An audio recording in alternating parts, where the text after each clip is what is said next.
अभय दुबे, ये WTO वाली मांग जो है कि भाई वर्ल्ड ट्रेड ऑर्गेनाइजेशन से बाहर करो खेती को, किसानी को, तब तो आप सत्ता में थे, बीजेपी मांग करती थी, आप भी नहीं कर पाए। देखिए, दो तीन बातें साफ हो जानी चाहिए। मोदी जी कोई अपने मामा जी की जेब से नहीं दे रहे हैं 6,000 रुपए। हम सारे करदाता जो हैं उनके करों के पैसे से किसानों को ये पैसे दिए जा रहे हैं। इसलिए दिए जा रहे हैं साहब कि 14-14, 15-15 लाख करोड़ रुपए धन्ना सेठों के राइट ऑफ कर दिए। NCLT में 5,38,000 करोड़ रुपए उन लोगों को माफ करके कंपनियां पुनर्जीवित उनकी कर दी। बैंक फ्रॉस्टर्स भाग गए। तो हमारी जेब से किसान, सुनिए ना, अब बात WTO की, मैंने साफ कहा कि प्रिवेलिंग प्रचलित दर क्या है?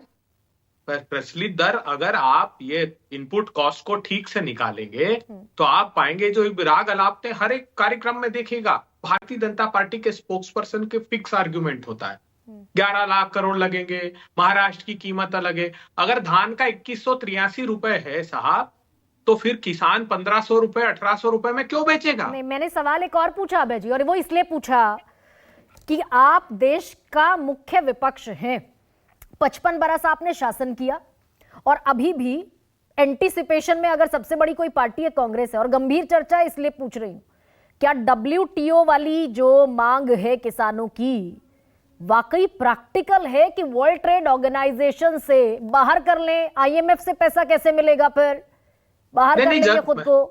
देखिए, जहां तक MSP का प्रश्न है तो ये कोई कानूनी बाध्यता वहां नहीं आएगी अगर आप उसको ढंग से इनपुट कॉस्ट को असेस करेंगे।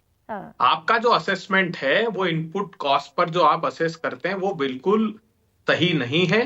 इसीलिए किसान को अगर सही कीमत देंगे और प्रचलित दर तय कर दें कि ये प्रिवेलिंग रेट्स हमारे यहाँ हिंदुस्तान में है, तो उसमें WTO का वो कानूनी जो जामा उन्होंने पहनाया है उसी की परिभाषा में हम लोग आ जाएंगे। तो ये सिर्फ एक नहीं देने के लिए आर्गुमेंट। और आखिरी बात, ये बार बार गुणी प्रकाश जी और सब लोग कहते हैं कि MSP की कमेटी में किसान नहीं आते। आपने लिखा है उसमें कि कानूनी गारंटी की समिति है। आपने कहा प्रभावी और पारदर्शी, कहते रहे किसान कि आप लिखिए उसमें, नहीं तो हम ज्वाइन नहीं करेंगे। प्रधानमंत्री जी, अभय जी, वो मैंने कई बार इसी प्रोग्राम में बताया, इसी प्रोग्राम में मैंने कई बार बताया कि वो जो 3 जगह खाली रही वो क्यों रही। खैर, लेकिन प्रकाश चंद्र शर्मा लॉजिकल जवाब दे पाइएगा, मैं ऐसी उम्मीद करती हूं आपसे। 21,000, ये शिगुफा तो खोलिए कि 21,000 करोड़ या फिर 11 लाख करोड़, पैसे का तो मसला नहीं है ना, ये अर्थव्यवस्था का मसला है। गरिमा जी, मसला ना पैसे का है ना नीयत का है। हाँ। मसला है इसको एक्सेप्टेबिलिटी का और अंत्योदय का, कि हम इसको इस तरह से लागू करें कि बाद में इसको कोई विवाद ना उठे। अभी बहुत से अलग अलग डेटा है और हम पिक एंड चूज करके बात कर रहे हैं। अगर मैं इनकी बात करूं, युद्धवीर जी की और हमारे फौहार साहब की, तो WTO में 2 बातें खुद कंट्राडिक्टरी बोल पाए, बाकी चीजों में खुद कंट्राडिक्टरी बोल गए। आप ही का डेटा था कि जिस तरह से सरकार गेहूं और ये चावल प्रोक्यूर कर रही है, धान प्रोक्यूर कर रही है, उसमें जो WTO की लिमिट्स है उससे हम बहुत ज्यादा प्रोक्यूर कर रहे हैं। इस चीज को अभी तक हमने ध्यान नहीं दिया कि हमारे पास टोटल प्रोडक्शन क्या होता है और उसके हिसाब से हमारे पास कैपेबिलिटीज क्या है स्टोरेज करने की।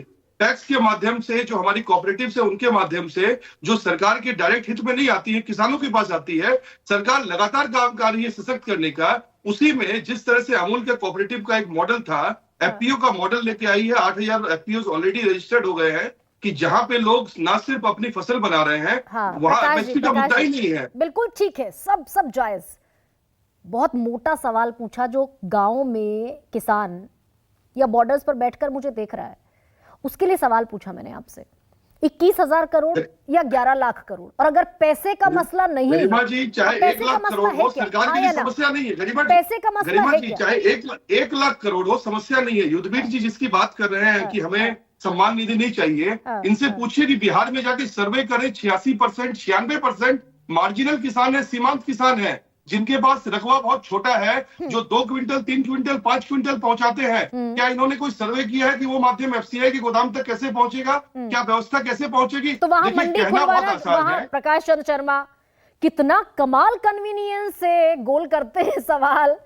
भाई, CACP जो MSP निर्धारित कर रही है, CACP ने खुद कहा कि वो कृषि मंत्रालय से आंकड़े उठाती है, 3 साल पुराने आंकड़े उठाती है, सर्वे जमीन पर जाकर करते नहीं।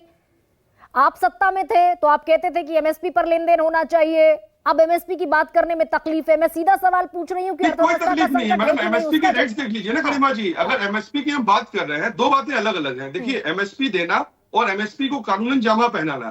कानूनन जामा पहनाने पे ये कोशिश कर रहे हैं, जो मैं इनको समझ पा रहा हूँ, बिकॉज अभी तक किसान यूनियन आपस में कंसर्न नहीं है कि साहब आप लीगल गारंटी दीजिए कि व्यापारी इससे नीचे नहीं खरीदेगा। हम इस पहलू पे क्यों बात नहीं करते हैं? कंसेंसस नहीं है क्या अभिमन्यु? ठीक है, मैं जवाब दे एक मिनट मुझे देती हूँ। आप ही की बात कर गरिमा जी। समय मेरे बाध्यता है, आप मैं उम्मीद नहीं करती देखिए, हूँ फिर जवाब पूरा नहीं हो पाएगा, आप मेरा अच्छा क्यों तो नहीं ले 10 सेकंड पाएंगे? आप ले लीजिए। अगर मान लीजिए, अगर जो व्यापारी की हम बात कर रहे हैं कि व्यापारी एमएसपी पे खरीदेगा, अगर उसने खरीदना बंद कर दिया, किसान का सर गया अनाज, उसकी जिम्मेदार कौन होगा? उसके लिए क्या ये हमारे नेता जिम्मेदार नहीं होंगे? नहीं तो व्यापारी क्यों नहीं खरीदेगा? प्रकाश चंद्र शर्मा, 200 रुपए क्विंटल बढ़ जाएगा अगर, तो व्यापारी नहीं खरीदेगा, ये कह रहे हैं आप?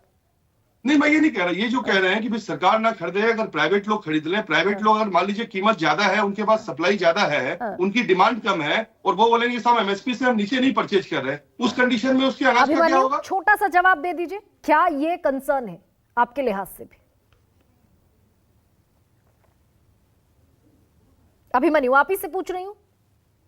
देखिए गरिमा जी, जो ये कह रहे हैं ना प्रकाश चंद्र शर्मा जी, हाँ। कि भाई सरप्लस प्रोडक्शन होगा, उसका क्या होगा? हाँ। अगर 23 फसलों पे एमएसपी का गारंटी कानून हो जाएगा तो क्रॉप डाइवर्सिफिकेशन हो जाएगी, कोई भी फसल सरप्लस नहीं होगी, जिसकी देश को जितनी जरूरत होगी उतनी ही उसकी पैदावार होगी। बस यहीं पर मैं अभिमन्यु, यहीं पर मैं आपको रोक रही हूँ, यहीं पर रोक रही हूँ कि अगर एमएसपी सारी फसलों पर हो गया, 23 फसलों पर, तो किसान बाध्य नहीं होगा कि वो सिर्फ गेहूं और धान बोएगा, वो तिलहन भी बोएगा, दलहन भी बोएगा, कपास भी बोएगा, जूट भी बोएगा, क्योंकि वो इस गारंटी के साथ होगा कि वो जो बोएगा उसकी जो किसान ने कीमत निर्धारित, सरकार ने जो कीमत निर्धारित की है, उससे कम पर वो बाजार में नहीं बिकेगी। क्रॉप डाइवर्सिफिकेशन उसको कहते हैं।